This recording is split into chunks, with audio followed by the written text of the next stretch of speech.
वैदिक फार्मिंग हजारों साल पुराना है इसका इतिहास। सूर्याय स्वाहा सूर्याय इदं नमः, प्रजापते स्वाहा प्रजापते इदं नमः। समय के साथ किसान परंपरागत खेती से दूर होते गए और वैदिक फार्मिंग भूलते गए, लेकिन भारतीय कृषि में इसकी अहम भूमिका है। अब देश की पहली एग्रीकल्चरल यूनिवर्सिटी गोविंद बल्लभ पंत कृषि एवं प्रौद्योगिक विश्वविद्यालय वैदिक कृषि की विरासत को फिर से सहेजने के लक्ष्य पर लग चुकी है। क्या है वैदिक कृषि? कैसे मिट्टी की सेहत के लिए वरदान है वैदिक कृषि? कैसे उत्पादन के साथ उत्पाद की गुणवत्ता को बेहतर बना सकती है वैदिक कृषि? जानेंगे पंतनगर यूनिवर्सिटी के निदेशक प्रसार शिक्षा डॉक्टर अनिल कुमार शर्मा से।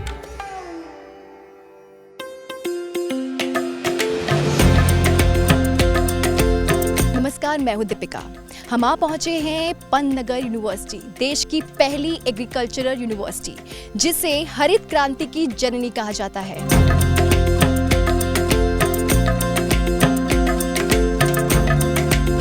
इस यूनिवर्सिटी ने देश को कई उन्नत किस्मों की सौगात देने से लेकर अपनी रिसर्च से कृषि क्षेत्र में कई योगदान दिए हैं। एक ऐसे ही कॉन्सेप्ट को बढ़ावा दे रही है पंतनगर यूनिवर्सिटी, वो है वैदिक फार्म।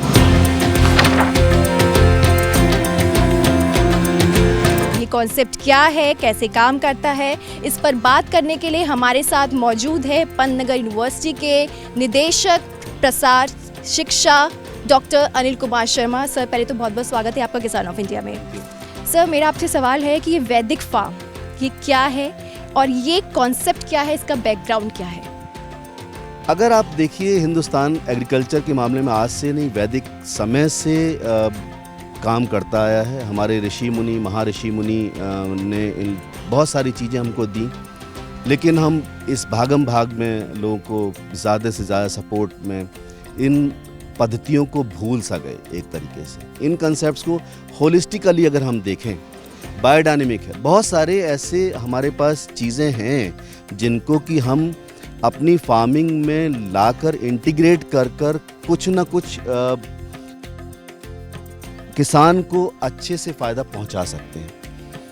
अब ऑर्गेनिक फार्मिंग के बारे में लोग जानते हैं, नेचुरल फार्मिंग के बारे में भी माननीय प्रधानमंत्री जी कहने के बाद काफ़ी रुझान उसके ऊपर आया है, लेकिन वैदिक फार्मिंग जो हमारा पुराना एक तरीका था चीज़ों को देखने का, वो उसको हमारे अगर हम लेके आते हैं तो ये एनर्जी बेस्ड है।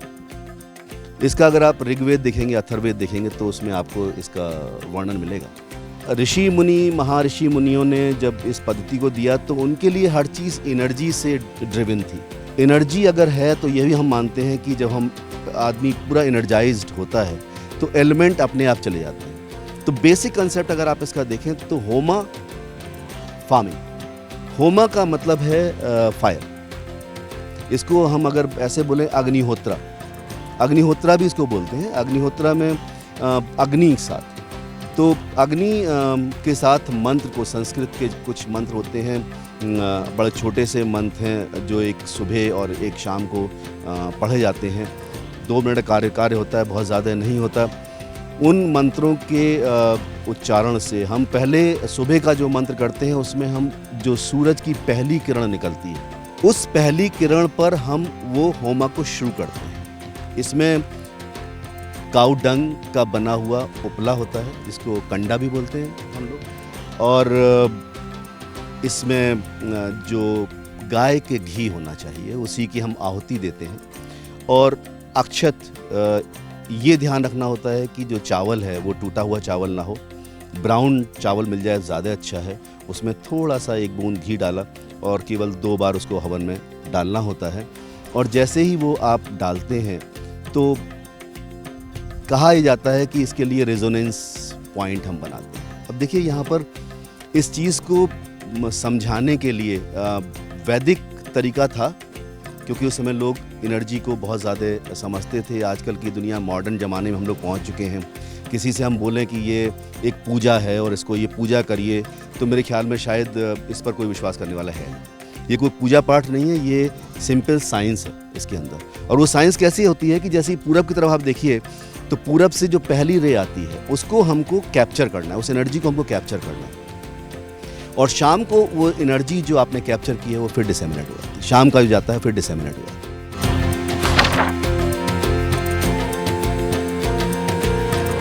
इसका खेती से क्या संबंध है, किस तरह का संबंध है?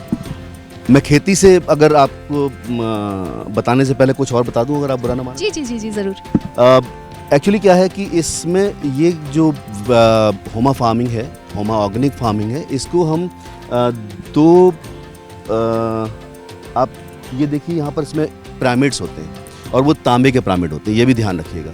वो पिरामिड्स को हम सेंटर में रखते हैं और चारों तरफ ईस्ट, वेस्ट, नॉर्थ, साउथ भी हम लोग आते हैं। आप देखिए तो वो सामने अगर आप देखेंगे तो आपको वो दिखाई देगा, अगर आप उसको उठा कर देखेंगे तो उसमें वो पिरामिड रखा हुआ है। शाम को जब आप इसको जब हमारा होमा होता है तो ये जो छोटा सा एक बना हुआ है, इसके ऊपर हम लोग एक पिरामिड रखते हैं और नीचे जो स्टेप है इस पर दो पिरामिड रखते हैं। एक पिरामिड में हम हवन करते हैं और इस हवन की वजह से हमारा क्या है कि हम एनर्जी को कैप्चर करते हैं, और जो इससे जो राख बनती है, जो ऐश बनती है, वो ऐश को हम इकट्ठा कर रख लेते हैं। उस ऐश को आप पानी के साथ मिला के खेत में दे सकते हैं। उस ऐश को आप अगर आपके पास 5 किलो 10 किलो ऐश बन जाती है तो जुताई से 2 दिन पहले 1 एकड़ ज़मीन में आप डाल सकते हैं।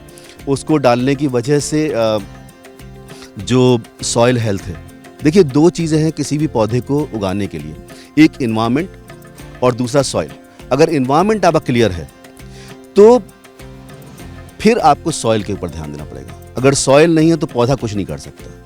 तो दोनों चीज़ें इससे एनर्जाइज होती हैं, और एनर्जाइज होने की वजह से इन्वायरमेंट हमारा जो पॉल्यूटेड होता है वो ख़त्म, उससे काफ़ी फ़ायदा होता है, रिड्यूस होता है। मैं कहता हूँ, ये तो नहीं कहूँगा कि मैं 100% इसमें आपको सक्सेस मिल जाएगी, लेकिन हाँ रिड्यूस हो जाएगा उससे। दूसरी चीज़ है हमारी सॉइल। तो सॉइल का ऐसा लोगों ने कहा है और ऐसा मानना है सॉइल लोगों का कि सॉइल के जो बेनिफिशियल ऑर्गेनिजम्स हैं वो काफ़ी हद तक बढ़ जाते हैं, और उनकी तादाद बढ़ना, क्योंकि सारा जो अगर आप देखें तो ये खेल माइक्रोबायोलॉजी का, बेसिकली क्वांटम फिजिक्स है। और एज ए साइंटिस्ट हम ये मानते हैं कि इसके पीछे जो भी साइंस है हम उसको प्रेसिपिटेट करें और लोगों को दिखाएं कि हाँ इसकी वजह से ये ऐसा होता है। पहले बार पेरू में परांजपे साहब ने और उल्रिक इन्होंने शुरू किया था, मिड 20s में ये शुरुआत इसकी हुई थी, और वहाँ से फिर जो है अब हिंदुस्तान में भी काफ़ी जगह हो रहा है। हिंदुस्तान में एक जगह महाराष्ट्र में, वहाँ पर इसका पहले शुरू हुआ, और उसके बाद अब काफ़ी इसकी चीज़ें इसके लिए लोग जो हैं वो आगे आ रहे हैं। और मेरा ऐसा विश्वास है कि अगर पंतनगर यूनिवर्सिटी इस चीज़ के ऊपर लीड लेती है, और ये हमारा पहला धर्म है कि हम लोगों के पास कोई भी अगर टेक्नोलॉजी है तो हम ज़्यादा से ज़्यादा मेहनत करके उसको, ये धारवाड़ यूनिवर्सिटी ने कुछ काम किया भी है इसके ऊपर, और हम लोग किस तरीके से अपने और स्टूडेंट्स को उसमें लगा कर इसकी जो बेसिक अंडरस्टैंडिंग है साइंस, इसके पीछे क्या है, उसको हम किस तरीके से ले पाएँ, यही हमारा उद्देश्य है।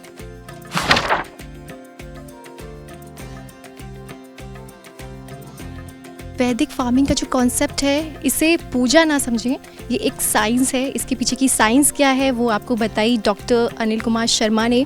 सर, और क्या क्या इसके जो इफ़ेक्ट है वो होते हैं?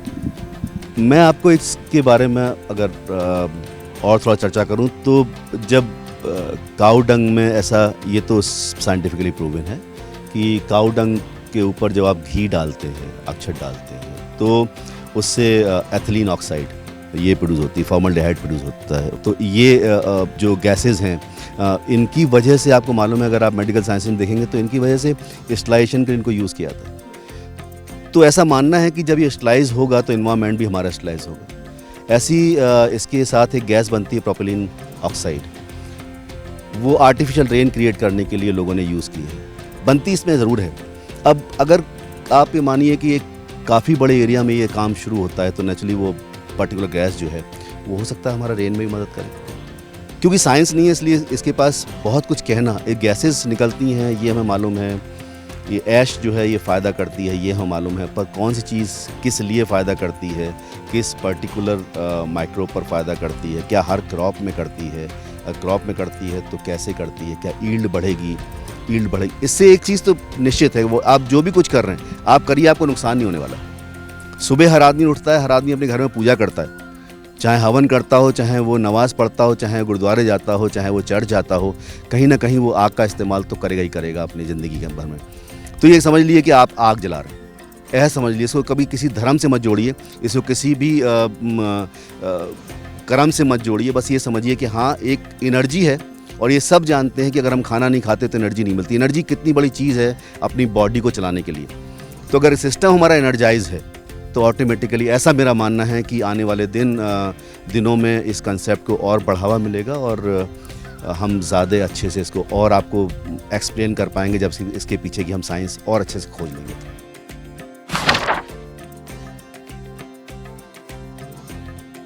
इसमें सूर्योदय और सूर्यास्त की भूमिका क्यों इतनी इम्पोर्टेंट है? देखिए, जब सूर्य उगता है तो उसके अंदर डिफरेंट एनर्जी होती है, इसीलिए कहते हैं उगते सूरज को नमस्कार किया जाता है। मेरे ख्याल में डूबते सूरज को कोई नमस्कार नहीं करता। तो एनर्जी जो है वो पहले उगते हुए सूरज से आती है। तो हमने एनर्जी को कैप्चर किया और शाम को फिर वापस, फिर कैप्चर किया, शाम को फिर वापस। तो एक आपके पास ये सिस्टम, जो नेचर का सिस्टम है, इस सिस्टम से ही आप काम कर रहे हैं, जो नेचर जैसा कहती है। आपने जब भी नेचर की, एक चीज़ मेरा मानना पक्का है कि अगर आप नेचर के अगेंस्ट जाएंगे तो हो सकता है कि आपको पहले दिन अच्छा लगे और आप कुछ फ़ायदा भी आपको मिल जाए, लेकिन नेचर कभी ना कभी बाउंस बैक होगी और आपको उन परेशानियों का सामना करना पड़ेगा जो हम आज देख रहे हैं। इसलिए मेरा मानना, आप कहीं भी आप देखेंगे इस पूरे एरिया के अंदर, तो आपको एक पर्टिकुलर क्रॉप नहीं दिखाई देगी, आपको कई तरीके की क्रॉप दिखाई देंगी। एक छोटी सी फील्ड के अंदर आपको 2-3 क्रॉप भी दिखाई दे सकती हैं। तो इकोसिस्टम को हमको अब जो हमारा काम है, जो हमारा ध्येय होना चाहिए किसी भी एग्रीकल्चर साइंटिस्ट या किसी भी प्लांट साइंटिस्ट का, इकोसिस्टम को मेंटेन रखते हुए हम अपनी साइंस को आगे बढ़ाएं और एग्रीकल्चर को भी उसी दिशा में ले जाएं। मेरे ख्याल में आने वाले दिनों में अगर हम ये समझ पाए और हम समझा पाए अपने एंड यूज़र को, तो शायद हमारे लिए बहुत अच्छे दिन आ जाएंगे।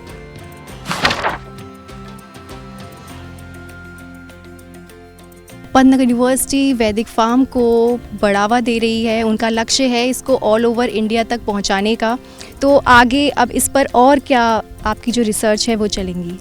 अब रिसर्च जो हमारी चलने वाली है वो तो मैं यही कहूँगा कि जो हमारे बेसिक साइंसेस वाले लोग हैं, चाहे वो माइक्रोबायोलॉजिस्ट हैं, चाहे वो मॉलिक्यूलर बायोलॉजिस्ट हैं, फिजियोलॉजिस्ट हैं, फिजिक्स वाले ख़ास तौर से, केमिस्ट्री वाले, ये सभी बेसिक साइंस के लोग, क्योंकि इसके अंदर अगर हमको बेसिक साइंस पहले खोजनी है कि इसके अंदर, इसके पीछे छुपा हुआ वो विज्ञान है क्या, तो हमारे यहाँ टेक्नोलॉजी वाले भी हैं, वो लोग भी इसको देख सकते हैं और कर सकते हैं कि इसके पीछे ऐसी कौन सी साउंड वेव्स होती हैं, जब आप मंत्र पढ़ते हैं ऐसी कौन सी साउंड वेव्स हैं जिसकी वजह से कि ये एनर्जी कैप्चर होती है।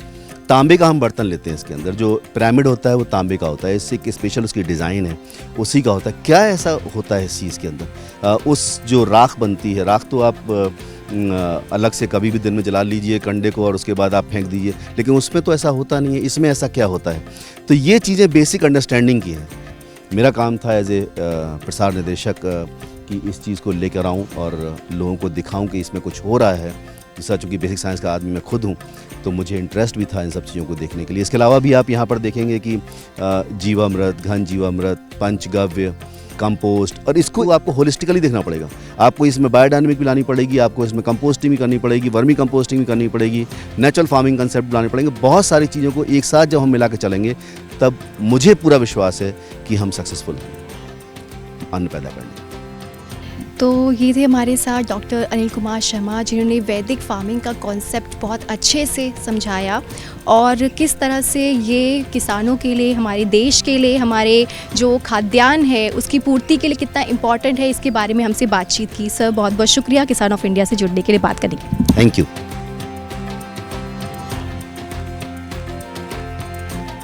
अग्ने स्वाहा अग्ने इदं नमः, प्रजापते स्वाहा प्रजापते इदं नमः।